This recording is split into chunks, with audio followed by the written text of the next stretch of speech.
Hello, welcome back to the show. So in today's video, I'll be talking about 52-week low stocks that I'm considering in my portfolio today. So in today's video, I'll be covering a few things. We'll be covering 52-week low stocks that I'm considering, Amazon's earnings, as well as some questions that you guys have left me in the comments below. So let's talk about the first stock first. The first stock is none other than Novo Nordisk. So Novo Nordisk at the all-time high price was at around $142, and then its current price right now is around $70. It is currently trading at a 19 times earnings. So what exactly does Novo Nordisk do? So this is what Novo Nordisk does. They sell this drug over here, which is your Wegovy. They sell Ozempic as well. And they basically sell all your different weight loss drugs, and they hold around a 31% market share in this industry over here. So they have the first mover advantage in the form of your Ozempic as well as your Wegovy. They were the first ones that came out with the most well-known drug, and now they have around a 31% market share. So this is Novo Nordisk tailwinds over here. There are mainly two tailwinds. Number one is simply just the weight loss drug growth. So over here, as you can see, the weight loss drug is projected to grow at around 21% over the next few years or so, all the way until 2035, and that is just incredible. So if Novo Nordisk can just maintain the market share at around 31%, you can expect the company to grow at upwards of 20% or so for the next few years already. So there's another tailwind as well, which is the distribution of its drug. So it has teamed up with companies like CVS, with Hims and Hers as well. So what they're doing is they're trying to make it more accessible to the public, and when that happens, that will see a surge in that growth itself. So here are some headwinds for the business as well. So it's simply just competition with Eli Lilly. So another company, it is based in the US itself. They do weight loss drug as well.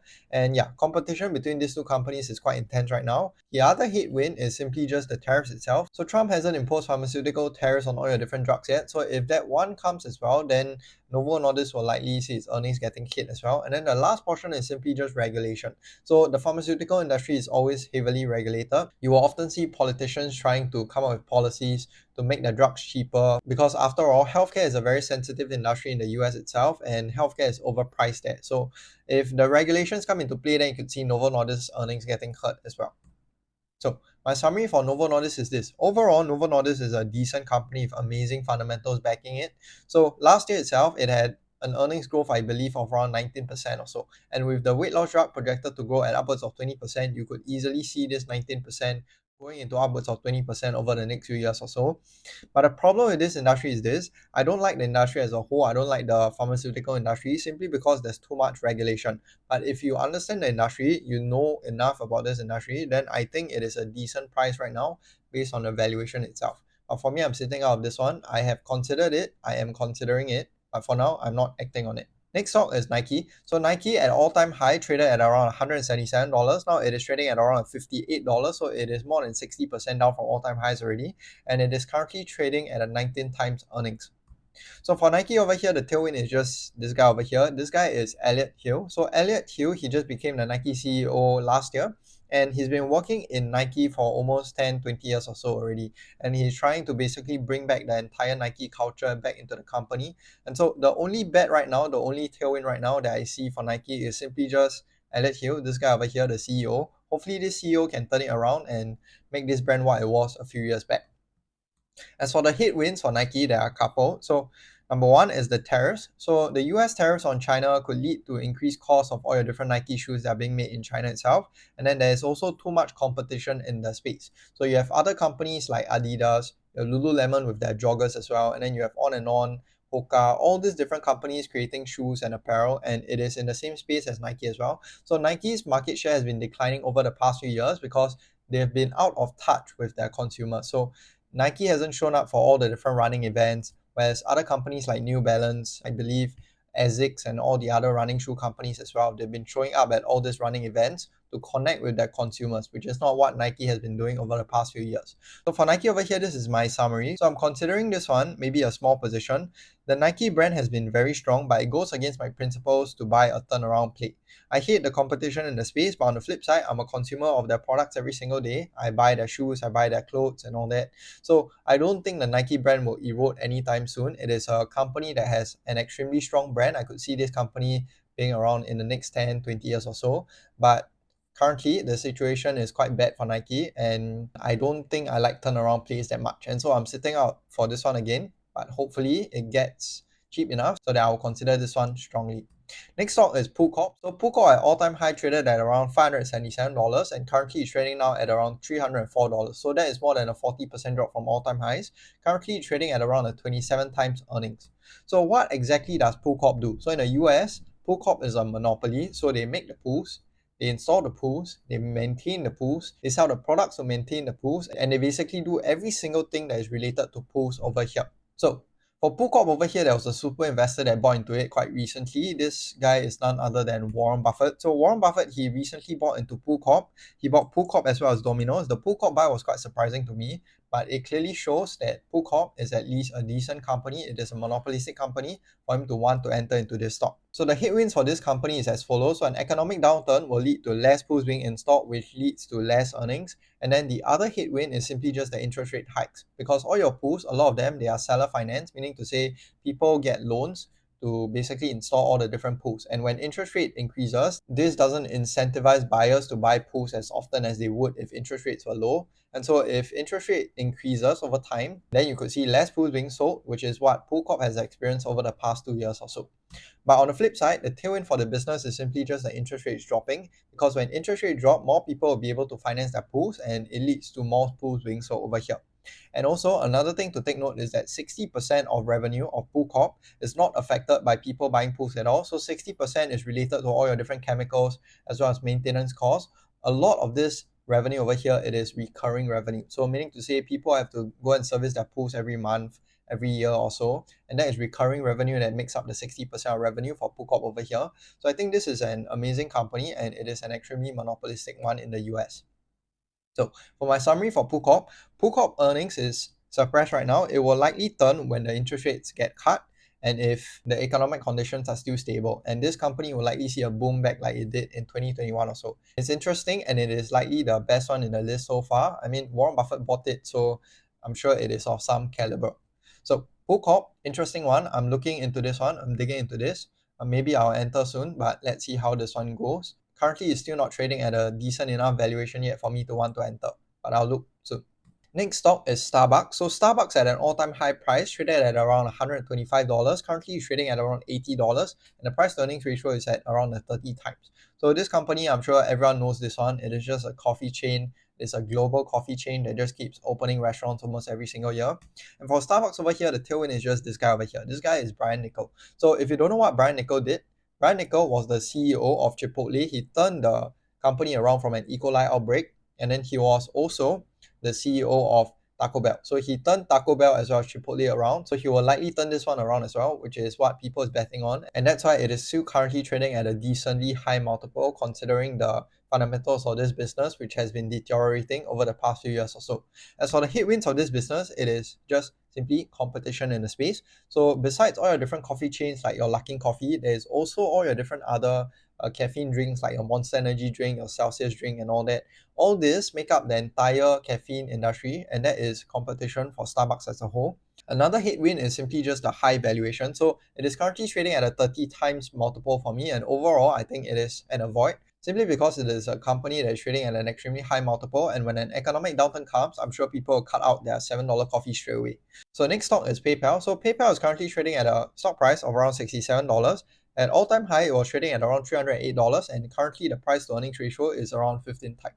So for PayPal over here, the tailwinds are as follows. So accelerated buybacks. This company's whole story right now is just the buybacks and a defending of its market share. So for PayPal over here, the only reason for someone to buy into this stock is simply just the buybacks that they're doing. So they announced back in Q1 that they'll be doing a $15 billion buyback, and at its current market cap of around $64 billion, that constitutes around 25% of the entire market share over here and the entire market cap. So for me, I think PayPal, the story right now is simply just the buybacks. They can grow revenue at around 6% or so and buy back around 7% of the stock. That is easily a 13 to 14% EPS growth for PayPal already. As for the headwinds of this business and the summary, PayPal is a company that is facing immense competition, not just from payment networks like Visa and MasterCard, but also from payment management services like your Stripe, Wise, at the end. It's a tough space to be in. I'm considering this one, but it will likely be just for the buybacks. So I like buyback plays. So if you're to look at AutoZone, for example, AutoZone has been a stock that has just done buybacks for the past 10, 20 years or so, and it has widely outperformed the S&P 500 because it is not a quality business. It is a company that is not monopolistic in nature as well. the whole story is simply just the buybacks, and that is what I can see for PayPal over here as well. Similar to another company which is Booking Holdings, which does a lot of buybacks and is still able to grow at revenues of 6-7% or so. So for PayPal over here, if it can defend its market share and grow revenues at 6-7%, if I see it in the numbers again, then I will strongly consider this one. It is a company that is trading at a 15 times earnings, growing EPS at potentially around 15%, so it is cheap. Next one that I'll be talking about is Amazon's earnings. So Amazon over here, they reported quite decent earnings 2 days ago. So the stock price at night, overnight trading, it was down around 5%, and then it erased its entire decline during the stock market hours itself. So for Amazon over here, total net sales increased by 8%, and then 7% increase in expenses. So this will lead to likely operating margin increase, which is what I like to see from Amazon over here. The entire story for Amazon right now is simply just the margin expansion, which will lead to increase in earnings over here. So as you can see, operating earnings increasing by 20%. This is just incredible for Amazon. Next portion. So Amazon over here, if you were to look into all the different individual segments, online stores increased by only 5%, 6%. Third-party seller only increased by around 6% or so, 7%. And then the advertising portion increased by 19%, subscription increased by 11%, AWS increased by 17%. So this is how I view Amazon. So Amazon is this. Amazon is a funnel, and then you have your retail business, which is over here, funneling everyone into all the other portions of the business. So you have your subscription business, your AWS business, your advertising business, your third-party seller businesses. All those revenue streams from Amazon is derived from the Amazon retail online store. So I think Amazon retail online store shouldn't be the story at all. I mean, growing at 5% at its current revenue run rate is incredible already. So for me, I'm not so concerned about that number itself. So Amazon is an incredibly consumer-centric business. It is a win-win stock. And normally for all your win-win stocks, you will obviously win when you're owning the stock. So look at Costco, for example. Costco is a company that has always chased for its consumers winning, and it is showing up in the stock price as well. Same for your restaurant companies like Chipotle that wants their consumers to win. That is when you see a surge in the stock price. So Amazon over here, I think it is a company that is incredible in terms of its metrics, fundamentals, monopoly, and yeah, it's a long-term hold for me. Let's see where this one goes. Last portion, I'll be talking about some questions that you guys have asked me. So the first guy over here, he said, I disagree with Apple. Yes, it's probably a sell over the short term, but what about over 10 years? Just because they aren't innovating right now doesn't mean they won't in the future. At any moment in time, they could announce a new innovative project, then suddenly everyone loves Apple again. It's the best managed business in the world, not a company that you sell. Hold for me, any meaningless sell-off is a buying opportunity. So for Apple, if you were to look into their earnings itself, EPS grew by around 5% or so. Sales grew by around, I think, 3% or so. So it is currently a company that is growing at inflation rate. So for Apple over here, I think the company is incredible in terms of its management. Yes, you're not wrong. But the problem with the company itself is there is no more growth. So for its current multiple, which is, I believe, at around the 30 times earnings, it doesn't justify the current growth of the business. So if you have a company that's growing at 5%, why are you paying 30 times earnings for this business over here? And I'm sure that is what Warren Buffett is thinking as well. That's why he's been selling his Apple stake. And he halved his Apple stake since about a year ago or so. So for Apple, I think it is a company that is too slow growing for my appetite. Of course, if you're looking for a stable business that can just grow EPS at 5, 6, 7% through buybacks every single year, then Apple is a stock for you. But for me, I think Apple is a stock that I wouldn't touch right now. They just announced $100 billion buyback in their earnings, and that is the only thing that they can do with their actual money. They haven't announced any sort of innovative project, and the only thing that is running for this company itself is just the buybacks. So for me, I think Apple is an avoid. Apple is a sell for me if I'm owning this stock. And that's what Warren Buffett has been doing as well. Next one, if Nvidia is a risky bet, then AI supply chain companies like ASML and TSMC will be in the same situation as well. So if you were to look at TSMC's numbers, TSMC has only around 20% of its revenue coming from Nvidia. Most of TSMC's revenue comes from Apple. So I disagree with this statement. Yes, the stock price will follow Nvidia because the entire AI story is linked to Nvidia. And so if Nvidia's earnings drop, stock price drop, then the entire semiconductor chain's stock price will also drop. But if you're to look into the numbers, if you only care about just the fundamentals itself, TSMC won't be affected as much because only 20% of their revenue come from Nvidia. Same for ASML. ASML don't directly deal with Nvidia over here. ASML deals with TSMC, Samsung, Intel. And so for me, I think, yeah, this statement might be true in terms of the stock price, but for the fundamentals itself, I don't think there is any correlation at all for now. Last one, what do you think about HIMS? So HIMS and Hers is a company that has surged over the past few days, and it was because they announced a deal with Novo Nordisk, basically selling that Novo Nordisk Wegovy drug on the Hims and Hers app. So for Hims and Hers, what they do is they do some sort of like a subscription business model where people pay for their drugs on their website and they subscribe to this service, which is your Hims and Hers telehealth service. But for me, I think Hims and Hers doesn't have a strong enough competitive advantage yet. The only thing that is probably going for it is its deals that it's making with all the different weight loss drug companies, trying to secure more of the revenue. But for me, Hims and Hers is still too early for me to invest in. Maybe 5 years later when it is established, then this company will be a lot more predictable, a lot more slower growing, of course, but it will be a lot more safer for me to bet into a company that has a track record compared to owning a company that has just turned profitable just 1 year ago. I hope you guys have found this one useful and invest safe.